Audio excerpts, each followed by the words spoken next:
Vierge, bonjour et bienvenue sur ma chaîne pour votre lecture de fenêtre sur soi pour le mois à venir. J'espère que vous allez tous très bien.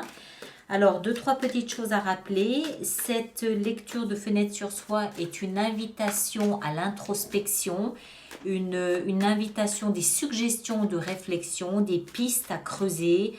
C'est a priori, enfin je l'espère tout au moins, des thèmes que vous ressentez, que vous pressentez en vous, et cette lecture peut vous donner quelques indications, quelques pistes à suivre pour mener à bien cette introspection. Elle concerne aussi bien votre signe solaire en Vierge que que les signes ascendants ou les signes lunaires, bien évidemment. Ce ne sont pas des prédictions, mais des suggestions, des pistes à creuser. D'accord ? Alors, on va voir ce qu'on a pour nos amis vierges. Je vais enlever ma souris du passage. Elle n'a rien à faire là. Voilà. Alors, le sujet principal de ce mois pour vous, amis vierges, c'est le bilan, la récolte, le point sur la situation. Vous êtes vraisemblablement à un stade où vous êtes posé. Les remous et les vagues de l'été sont peut-être loin derrière vous et vous êtes là désormais en train de faire de l'introspection, en train de faire de la réflexion, en train de peser le pour ou le contre, savoir si les décisions que vous avez prises récemment en valaient la chandelle, en valaient la peine ou non, quelle est la valeur de votre moisson. Est-ce qu'elle est à la hauteur de vos espoirs? Est-ce qu'elle est en deçà? Est-ce qu'elle est décevante? Est-ce qu'elle est gratifiante? Où est-ce que vous vous situez?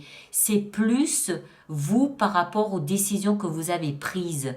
Est-ce que vous êtes satisfait et satisfaite des décisions que vous avez prises récemment? Ou au contraire, est-ce que vous vous rendez compte que vous avez peut-être commis des erreurs de jugement? Il est davantage là, le bilan, d'accord? C'est pas tellement le bien que vous avez pu accumuler ou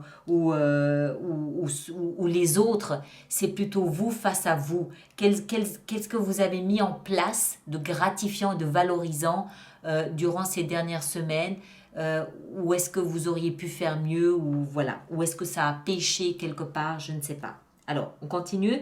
Le défi à relever à travers tout ça, c'est la tempérance.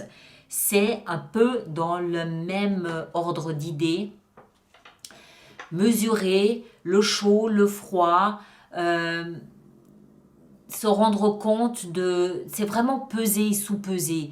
Se rendre compte de ce que vous avez fait. Est-ce que là, avec ça, il y a encore une notion peut-être ici de comment est-ce que je dois le dire, il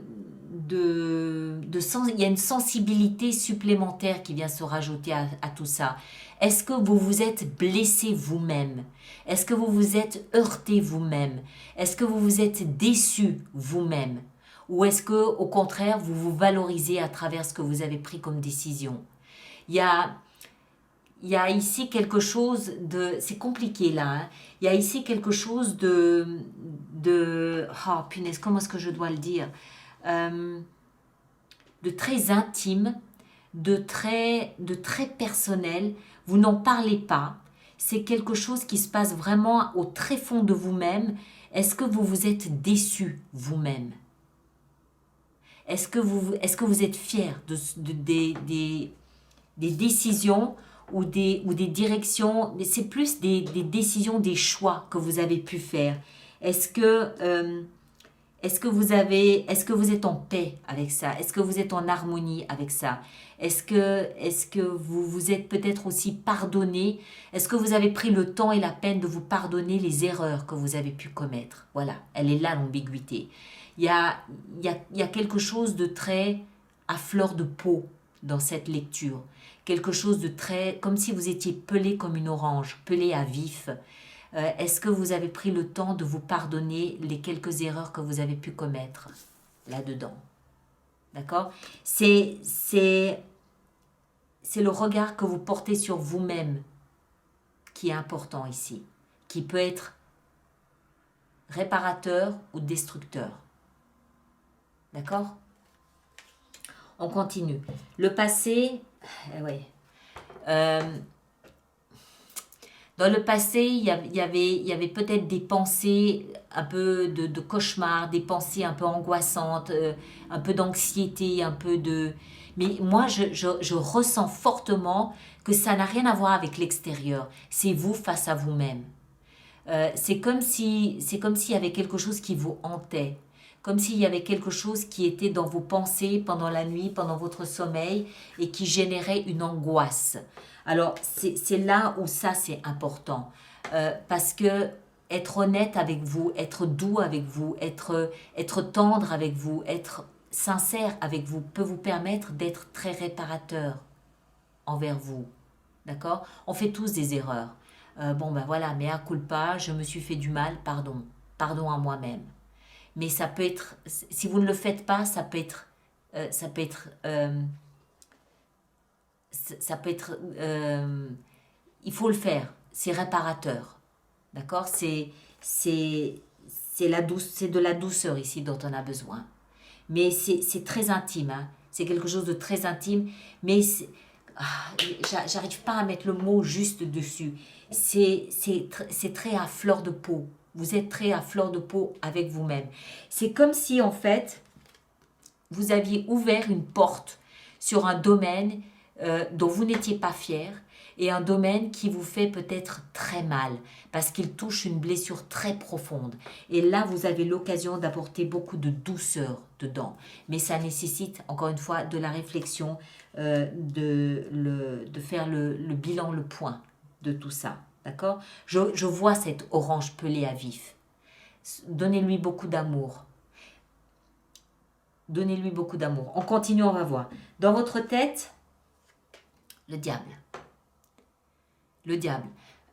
Vous pourriez avoir une envie à fuir. Hein? Je le sens. Vous pourriez être séduit par une fuite. La nourriture, le chocolat plus particulièrement, la cigarette, l'alcool, voilà, vous pourriez être tenté de fuir mentalement histoire de vous apaiser. Vous avez mis le doigt sur une blessure fondamentale. Vous avez la possibilité ici, en prenant du temps, en faisant cette introspection, vous avez la possibilité d'amener beaucoup, beaucoup, beaucoup de douceur là-dessus. Beaucoup de douceur. Mais voilà, il faut le faire. D'accord? C'est très facile à dire. Une fois qu'on est devant cette porte, on a tous envie de prendre nos jambes à nos coups et de partir dans la direction opposée. Non, non, surtout pas. Ce serait vous faire encore plus de tort qu'autre chose. D'accord? On traverse ce tunnel, une fois qu'on est à l'autre bout, ça va, tout va bien. D'accord? On se rend compte que finalement, il fallait juste avoir le courage de le traverser. Ne fuyez pas. Faites volte-face à vos propres choix, à vos propres décisions, à vos propres erreurs, à vos propres regrets, à vos propres manquements et mea culpa. C'est tout. Dans vos fondations, ce qui vous aide, ce qui vous soutient, super. Il y a vraisemblablement autour de vous beaucoup, beaucoup, beaucoup d'amour. Vos fondations sont saines et solides. Ça, c'est une famille qui est là, qui vous soutient. C'est une fratrie, c'est des collègues, c'est des amis, c'est une confrérie, c'est des voisins. Il y a du monde autour de vous qui vous aime et qui vous soutient. Vous avez tout le support et le soutien dont vous avez besoin. Appuyez-vous sur eux. Ils peuvent vous aider. Vous pouvez rebondir grâce à cette aide ici qui est là dans votre fondation. D'accord? L'issue, voilà. Vous allez quitter quelque chose de dramatique, hein, émotionnellement dramatique, là, ce truc-là, vous allez le laisser derrière vous. Moi, je pense que ça, là, ce diable avec ce qui se passe ici, vous n'êtes plus dedans. Vous êtes dans la prise de conscience de ce que c'était et c'est cette prise de conscience qui vous permet de quitter ça. D'accord? Ça, vous l'avez fait, je pense, ces 2-3 derniers mois. Donc là, vous êtes dans la prise de conscience que vous vous étiez ligoté, enchaîné à quelque chose qui vous faisait du mal et que là, cette prise de conscience vous permet de vous en libérer et de laisser le dramatique derrière vous pour aller vers des zones plus calmes, plus tempérées, plus modérées. Vous êtes en train de vous soigner tout seul, simplement par la prise de conscience que vous vous étiez enchaîné à quelque chose de douloureux. D'accord ? Mais encore une fois, je pense que c'est le travail que vous avez fait, allez, on va dire ces 6 derniers mois.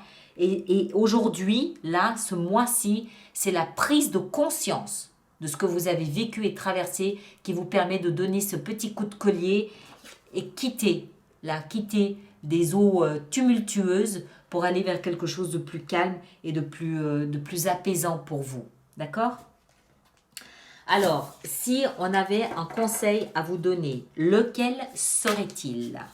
Voyons voir. Un petit conseil pour nos amis vierges. Quel serait ce conseil?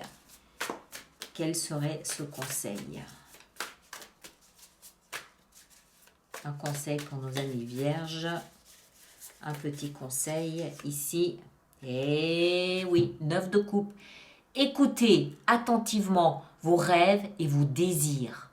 D'accord? Pourquoi? Parce que c'est se concentrer sur la lumière, regardez tout ce jaune, c'est se concentrer sur quelque chose de positif, c'est attirer la loi de l'attraction et entrer dans des zones plus positives, plus porteuses de résultats positifs, chaleureux et satisfaisants et bienveillants que ce que vous avez pu connaître précédemment.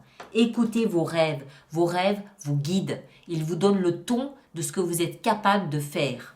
D'accord? Voilà mes chers, je m'arrête ici. Merci de partager, de liker, de me laisser vos commentaires. On se retrouve autour du 24-25 septembre pour les lectures intuitives du mois d'octobre. Et je vous invite pendant ce temps à aller voir sur mon site internet comment tout ça est présenté, voir un petit peu les nouveautés que nous avons mis en place à ce niveau-là. Voilà, merci beaucoup et à très bientôt.